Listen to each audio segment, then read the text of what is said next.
সকলোৰে পৰিচিত অসমৰ সাংস্কৃতিক জগতৰ চলচ্চিত্ৰ জগতৰ বিশিষ্ট অভিনেতা হিৰণ্য দাস ডাঙৰীয়া।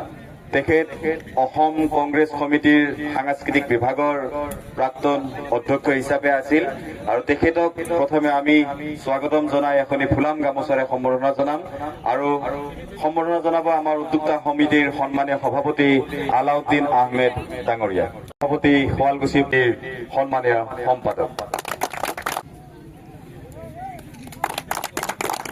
সন্মানীয় সভাপতি যুৱ কংগ্ৰেছৰ প্ৰয়োজক আন এগৰাকী বিশিষ্ট ব্যক্তি হেমন্ত বৰ্মন ডাঙৰীয়া ওৰফে হিৰু।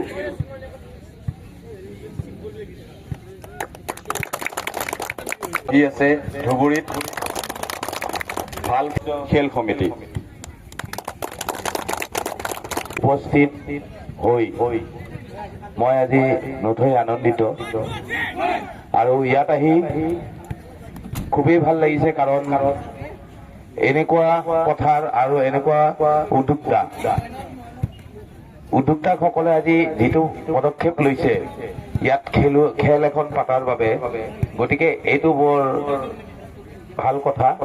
আৰু নতুন প্ৰজন্মৰ যিসকল খেলুৱৈ আছে তেখেতসকলে নিজৰ প্ৰতিভা বিকাশ কৰিবৰ কাৰণে এইটো এটা ভাল মঞ্চ।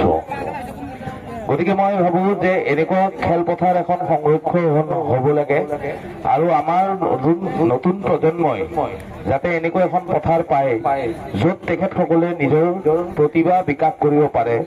আজি এইটো ধৰক গধৰা আঞ্চলিক হৈ আছে, ইয়াৰ পৰাই যাতে খেলুৱৈবিলাক ওলাই যায়, ডিষ্ট্ৰিক্ট খেলে, তাৰ পৰা যাতে ইণ্টাৰনেশ্যনেল খেলে, নেশ্যনেল খেলে, ইয়াৰ হাজো শুৱালকুছি যিটো সমষ্টি, এই সমষ্টিৰ নাম যাতে বিশ্ব দৰবাৰত জাকত জিলিকাব পাৰে।